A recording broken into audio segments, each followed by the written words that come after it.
दोस्तों आज जिस देश की यात्रा पर हम आपको लेकर जाने वाले हैं उस देश की खूबसूरती में चार चांद लगाता है यहाँ का समुद्र, क्योंकि ये देश समुद्रों के बीच में बसा हुआ है यार। और इस देश के लोग एक दूसरे के साथ में कंपटीशन करना बहुत ज्यादा पसंद करते हैं। ग्लैडिएटर, ट्रॉय और जुरासिक वर्ल्ड डोमिनेशन जैसी बड़ी फिल्में और गेम ऑफ थ्रोन्स की शूटिंग भी इसी देश में हुई है। और इस देश के रहने वाले लोगों के घरों में पानी की सप्लाई भाई सीधा समुद्र से की जाती है यार। और एक ऐसा देश है ये जहाँ पर आप रास्ते में नहीं दौड़ सकते हैं। और वर्ल्ड वॉर 2 के दौरान यहाँ पर सबसे ज्यादा बॉम्ब गिराए गए थे, जबकि यहाँ पे एक ऐसा मंदिर है जो इजिप्ट के पिरामिड से भी पुराना बताया जाता है। और ये एक ऐसा देश है जहाँ घास काटने के लिए भी लेने पड़ती है परमिशन। तो दोस्तों ये देश कोई और नहीं बल्कि यूरोप के सबसे खूबसूरत देश माल्टा है। तो चलिए दोस्तों एक साथ चलते हैं खूबसूरत देश माल्टा के सफर पर। दोस्तों दुनिया के कई बड़े बड़े देशों की सुंदरता के बीच में यूरोप में बसा माल्टा एक ऐसा देश है जिसकी खूबसूरती यहाँ आने वाले लोगों को एक पल में ही अपना दीवाना बना लेती है यार। और माल्टा को ऑफिशियल तौर पर द रिपब्लिक ऑफ माल्टा कहा जाता है। माल्टा जनसंख्या के आधार पर देशों की सूची में 174वें स्थान पे आता है। और माल्टा में रहने वालों की कुल आबादी का 93% हिस्सा शहरी इलाकों में निवास करता है। माल्टा में इटली और लीबिया के बीच एक द्वीपीय समूह शामिल है। और ये देश इटली के सिसिली रीजन से दक्षिण में 80 किलोमीटर, ट्यूनीशिया के पूर्व में 284 किलोमीटर और लीबिया के उत्तर में 333 किलोमीटर स्थित है। बोलचाल की बात करें तो माल्टीज के बाद अंग्रेजी यहाँ की ऑफिशियल लैंग्वेज है और देश की 60% आबादी शानदार इटालियन बोलती है। माल्टा देश कई हजार साल पुराना है और ईसा 5900 साल पहले से ही यहाँ इंसानी बसावट की सबूत मिलती है। आपको यहाँ एक ऐसा यूरोपियन कल्चर देखने को मिलेगा जिसे यहाँ की शान माना जाता है। और ये माल्टा के बाकी देशों से अनोखे और अलग होने की सबसे बड़ी वजह है। यूरोपियन कल्चर होने के अलावा आपको माल्टा में अरेबियन कल्चर का भी थोड़ा बहुत प्रभाव देखने को मिल जाएगा। और आपको बता दें कि माल्टा देश 1964 में ब्रिटेन से आजाद हुआ था, लेकिन ये देश अभी भी ब्रिटिश कॉमनवेल्थ का हिस्सा है। माल्टा नाम ग्रीक शब्द मैलेट से आया हो सकता है, हालांकि इस नाम की उत्पत्ति 100% निश्चित नहीं है। कहा जाता है कि प्राचीन ग्रीकस ने द्वीप को मैलेट यानी कि मीठा शहद कहा था और ऐसे ही इस देश का नाम माल्टा पड़ गया। इस खूबसूरत देश की राजधानी है वैलेटा, एक ऐसा राजधानी शहर जहां देखने को मिलेगा आपको सबसे ज्यादा कंपटीशन। यहाँ लोग एक दूसरे से हमेशा आगे निकलने में लगे रहते हैं यार। और इसी वजह से वैलेटा शहर में आपको हर समय लोग काम करते हुए नजर आएंगे भाई, कंपटीशन में जैसे रेस लगी हो। दुनिया के कई बड़े बड़े देशों की सुंदरता के बीच यूरोप में बसा माल्टा एक ऐसा देश है जिसकी खूबसूरती यहाँ आने वाले लोगों को एक पल में भाई अपना दीवाना बना लेती है। और माल्टा की खूबसूरती का अंदाजा आप इसी बात से लगा सकते हैं कि ये आइलैंड देश भूमध्य सागर के बीच में है और ये देश हर तरह की खूबसूरती की मिसाल माना जाता है। समंदर की गोद में बसा है यार ये देश। और इस देश के बीच कुछ ही दूरी पर जो समंदर है वो गहरे समंदर में बदल जाते हैं, लेकिन समंदर की ये गहराई आपको डराएगी नहीं बल्कि आप इसे देखकर और भी ज्यादा खुश हो जाएंगे। दोस्तों ये देश जितना खूबसूरत है ना उतने ही यहाँ के लोग भी खूबसूरत हैं, बाहर से भी और अंदर से भी। माल्टा के लोगों को खुले मिजाज के दिल का माना जाता है और यहाँ के लोग किसी भी तरह की परेशानी को ज्यादा सीरियसली नहीं लेते हैं। लोगों के चेहरे पर आपको हर समय खुशी ही नजर आएगी। तभी तो 2013 यूएन की एक रिपोर्ट के अनुसार माल्टा इस धरती पर 48वां सबसे खुश देश है। और यहाँ लोग हर काम को चेहरे पर स्माइल रखकर ही करते हैं। यहाँ के लोग बड़े ही धार्मिक नेचर के होते हैं और यही वजह है कि इस देश में कुल मिलाकर 365 चर्च हैं और यहाँ पर हर एक इंसान सुबह या शाम के वक्त प्रेयर करने के लिए जरूर आता है। दोस्तों अगर आप भारत से माल्टा की सैर करने के लिए जा रहे हैं तो एक चीज का ध्यान रखना आपके लिए बहुत जरूरी है। माल्टा का नाम उन देशों की सूची में है जो ब्रिटिश कानून के तहत लेफ्ट साइड ड्राइविंग करते हैं। और माल्टा हमेशा से ही फिल्मों की शूटिंग के लिए बहुत ही बेहतर ऑप्शन माना जाता है यार। इस देश में कई बड़े बड़े फिल्मों की शूटिंग हो चुकी है। बॉलीवुड फिल्मों की बात करें तो भाई ठग्स ऑफ हिंदुस्तान ये वाली फिल्म यहीं शूट हुई है और सलमान खान की फिल्म भारत की शूटिंग भी इसी देश में हुई थी। इसके अलावा the boat, war seller, gladiator, Troy और जुरासिक वर्ल्ड डोमिनेशन जैसी बड़ी बड़ी फिल्मों की शूटिंग भी माल्टा में हो चुकी है भाई। इसके अलावा इतिहास की सबसे बड़ी सीरीज में से एक गेम ऑफ थ्रोन्स की शूटिंग और कहीं नहीं बल्कि माल्टा देश में ही हुई थी। अब तो आपको अंदाजा लग ही गया होगा कि माल्टा कितना ज्यादा पॉपुलर है। माल्टा से जुड़ी एक दिलचस्प बात यह है कि इस देश के लोग ना पीने के पानी को फिल्टर करने के लिए अपने घरों में फिल्टर नहीं लगाते हैं। नहीं नहीं नहीं भाई, सीधे समुद्र से ही फिल्टर करके पीते हैं। सुनने में आपको थोड़ा हैरान करने वाला लग रहा होगा लेकिन ये एकदम सच है यार। दरअसल इस देश में कोई नदी या फिर झील तो है नहीं, जिस वजह से यहाँ के लोग ना सीधे समुद्र से आने वाले पानी को पीते हैं। और माल्टा के समुद्र के पानी को फिल्टर करने के लिए रिवर्स ऑस्मोसिस यानी कि आरओ प्रोसेस का यूज किया जाता है। और इसी वजह से कुछ यात्रियों को इसका स्वाद पसंद नहीं आता है यार, लेकिन यहाँ के लोगों को ना अब इसकी आदत हो चुकी है और वो इसी पानी को पीना सबसे ज्यादा पसंद करते हैं। दोस्तों माल्टा द्वीप यूरोपीय संघ में सबसे तेजी से बढ़ती इकोनॉमी में से एक है। यहाँ निवेश करना अब हर कंपनी का सपना बन चुका है। अगर आपका भी सपना है कि आप यूरोपीय संघ में एक बिजनेस शुरू करें तो ये बहुत अच्छी जगह है। इस देश को लेकर ऐसी भविष्यवाणी की जा रही है कि आने वाले समय में माल्टा पूरे यूरोप के सबसे विकसित और सबसे मजबूत इकोनॉमिकल इंफ्रास्ट्रक्चर के साथ सामने आएगा। माल्टा का नाम उन देशों की लिस्ट में शामिल है जहाँ वर्ल्ड वॉर के दौरान सबसे ज्यादा बमबारी हुई थी। यहाँ करीबन 2 सालों तक जर्मनों और इटालियंस ने हवाई हमले किए थे और माल्टा पर उस दौरान 3500 के करीब हवाई हमले किए गए थे, जिसमें करीबन 30,000 बिल्डिंग्स नष्ट हो गई थी। अगले 2 सालों को मिलाकर देखा जाए तो 154 रातों तक माल्टा पर बॉम्ब से हमले किए गए थे भाई। आखिरकार 1942 में माल्टा में लड़ाई बंद हो गई, लेकिन जितना नुकसान हुआ था ना, उससे उबरने में उन्हें कई साल लग गए। लेकिन आज माल्टा पुरानी यादों को भुलाकर खुद को एक विकसित देश बना चुका है। सोचो यार, और दुनिया के सबसे चर्चित देशों में शामिल हो चुका है। माल्टा से जुड़े कुछ रोचक फैक्ट्स में से ये भी है कि माल्टीज अपनी कारों से भाई बहुत प्यार करते हैं। यहाँ लगभग एक इंसान के पास अपनी खुद की कार होती है यार। और भाई माल्टा के खाने की बात करें तो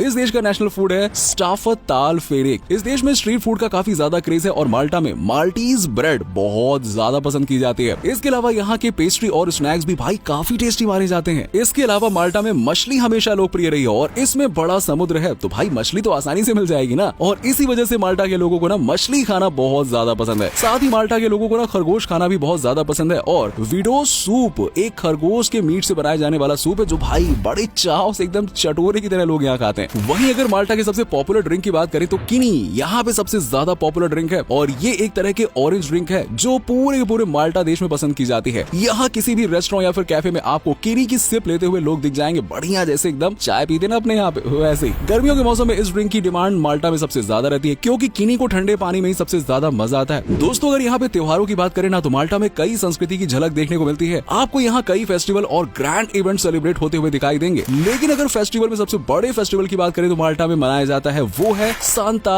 मारिजा। यहाँ ये हर साल 15 अगस्त को मनाया जाता है और ये माल्टा का सबसे बड़ा फेस्टिवल है। और इस त्योहार को लोग पुरानी यादों को भुलाने के लिए एक साथ सड़कों पर आते हैं और एक दूसरे के साथ रहने का वादा करते हैं। और इस दिन पूरे माल्टा में भाई छुट्टी होती है और लोग सड़कों पर होते हैं। सांता मारिजा का जश्न एक दिन नहीं बल्कि पूरे के पूरे एक हफ्ते तक चलता है। इसलिए अगर आप माल्टा जाने का प्लान करें ना, तो कोशिश कीजिएगा कि इस इवेंट में जरूर हिस्सा बने, भाई मजा आ जाएगा। इसके अलावा glitch festival, earth garden festival, full moon made fest जैसे त्योहार मनाए जाते हैं। चलिए अब बात करते हैं माल्टा के उन जगहों के बारे में जहां आप घूमने के लिए जा सकते हैं। शुरुआत राजधानी वैलेटा से कीजिएगा। भले ही ये शहर छोटा हो और यहाँ 8,000 से भी कम लोग रहते हैं, लेकिन जब बात टूरिस्ट के आने की होती है तो वैलेटा सबसे आगे है, क्योंकि यहाँ पे आपको काफी कुछ मिल जाएगा। यहाँ हर शख्स दूसरे शख्स से होल्ड लगाता दिख जाएगा यार। मैंने बताया था ना, कंपटीशन, भाई यहाँ कंपटीशन जबरदस्त है। और इस शहर को लेकर सबसे ज्यादा हैरान करने वाली बात यह है कि ये पूरा शहर ही यूनेस्को की वर्ल्ड हेरिटेज साइट है। Saint John's co cathedral, Grand Master Palace and Armoury, National Museum of Archaeology, the Grand Master Palace, भाई ये सारी कुछ पसंदीदा जगह हैं। अब आप अंदाजा लगा सकते हैं कि वैलेटा शहर कैसा होगा। गोजो और कोमिनो इस देश के दो सबसे बड़े और पॉपुलर आइलैंड हैं। इन दोनों ही आइलैंड की यात्रा करने के बाद आपको ना एक अलग ही अनुभव मिलेगा कि वाह क्या चीज थी यार। ऐसा एक्सपीरियंस जो आपने पहले कभी नहीं किया होगा। गोजो पर आपको देश के कुछ ऐसे स्विमिंग स्पॉट्स और टेस्टी लोकल फूड खाने को मिलेंगे ना, जो मजा आ जाएगा भाई। और कोमिनो में ब्लू लैगून है और सी केव से घिरा हुआ है। और खास बात यह कि आप दोनों ही जगहों को बोट के साथ देख सकते हैं। अगर आप गोजो जा रहे हैं तो आपको यहाँ पानी और प्राकृतिक सुंदरता के साथ काफी कुछ देखने को मिलेगा, जैसे कि यहाँ पे एक मंदिर है जिसे इजिप्ट के पिरामिड से भी पुराना बताया जाता है और इस मंदिर को गेंटिया मंदिर के नाम से जाना जाता है। माल्टा का नाम जब कभी भी लिया जाता है दोस्तों, तो इस मंदिर को लोग हमेशा याद करते हैं। माल्टा में रहने वाले लोग तो इसे अपने देश की शान मानते हैं। दोस्तों माल्टा को ना एक परफेक्ट टूरिस्ट डेस्टिनेशन कहा जाता है। कहते हैं कि अगर आपको गर्मियों की छुट्टियों को यादगार बनाना है तो माल्टा चले जाओ भाई। समुद्र से घिरे इस देश में आपको ना एक से बढ़कर एक स्विमिंग स्पॉट्स मिल जाएंगे और यहाँ साफ मौसम के साथ आपको क्रिस्टल क्लियर पानी मिल जाएगा। दोस्तों अगर आप इस देश की यात्रा करने के बारे में सोच रहे हैं तो कुछ बातों का ध्यान रखना आपके लिए बहुत ज्यादा जरूरी है। जैसे कि आप इस देश में सड़कों पर भाग नहीं सकते हो। हाँ, भले ही वो लोग आपस में कंपटीशन लगाने लगे, इसका मतलब ये नहीं आपको दौड़ लगानी है। और आप यहाँ भागते हुए पकड़े गए ना, तो आपको इसकी पेनल्टी भी देनी होगी, क्योंकि ऐसा करना माल्टा के कानून के खिलाफ माना जाता है। और आप यहाँ घास नहीं काट सकते। जी हाँ, अगर आपको ऐसा करना है तो इसके लिए आपको किसी ऑफिसर से परमिशन लेनी पड़ेगी। अगर आपको माल्टा जाने के बाद पेड़ों पर लगे फ्रूट्स या फूल दिखाई देते हैं तो भाई गलती से तोड़ मत लेना, नहीं तो आपकी अच्छी खासी तोड़ाई होगी, बाद में परेशानी में फंस जाओगे। दोस्तों इस हिसाब से अगर आपको माल्टा देश की यात्रा करनी है तो आपको 7 दिनों का खर्च 1 लाख रुपए के करीब आ जाएगा। और दोस्तों इस देश की कुछ चीजें जितनी सस्ती है ना, उतनी ही महंगी भी हैं। इसलिए माल्टा जाने के बाद ना इस चीज का जरूर ध्यान रखना। और माल्टा में यूरो करेंसी के तौर पे चलता है। तो दोस्तों ये था यूरोप का बहुत ही खूबसूरत देश माल्टा। उम्मीद करता हूँ कि आपको हमारा ये एपिसोड पसंद आया होगा। हमें नीचे कमेंट सेक्शन में कमेंट करके बताएं कि आज की वीडियो में आपको माल्टा की कौन सी बात सबसे ज्यादा अच्छी लगी। वैसे क्या कभी आप माल्टा गए हैं, और गए हैं तो आपका एक्सपीरियंस कैसा रहा, ये भी हमारे साथ बताओ यार।